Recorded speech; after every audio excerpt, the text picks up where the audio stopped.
आदाब, आप देख रहे हैं जी सलाम डिजिटल पर अनसुने किस्से और मैं हूं आपके साथ फरीना खान। दिलवाले दुल्हनिया ले जाएंगे, एक रिकॉर्ड तोड़ और ब्लॉकबस्टर फिल्म जिसने कई कलाकारों को एक नई पहचान दी। आज भी अगर किसी चैनल पर यह फिल्म आ रही हो तो घर वाले सारे काम छोड़कर बस राज और सिमरन में खो जाते हैं। इस फिल्म ने शाहरुख खान और काजोल के करियर को नई ऊंचाइयां दी। बतौर डायरेक्टर आदित्य चोपड़ा की ये पहली फिल्म थी। बड़े बड़े शहरों में छोटी छोटी बातें होती रहती होंगी, लेकिन इस फिल्म की तमाम छोटी छोटी बातें हैं जिनके बारे में आप नहीं जानते होंगे। क्या आप जानते हैं कि डायरेक्टर आदित्य चोपड़ा इस फिल्म में टॉम क्रूज को हीरो कास्ट करना चाहते थे।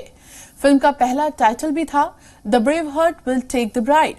जाहिर है कि अगर टॉम क्रूज ये फिल्म करते तो ना तो शाहरुख खान जैसे फनी फेस बनाते और ना ही पीली सरसों के खेत में नाचते। पर हां, शाहरुख खान को फिर किंग ऑफ रोमांस का खिताब इतनी आसानी से नहीं मिलता। फिर यश चोपड़ा ने आदित्य को समझाया और बात शाहरुख पर जाकर अटकी। शाहरुख भी कहां इसके लिए आसानी से माने।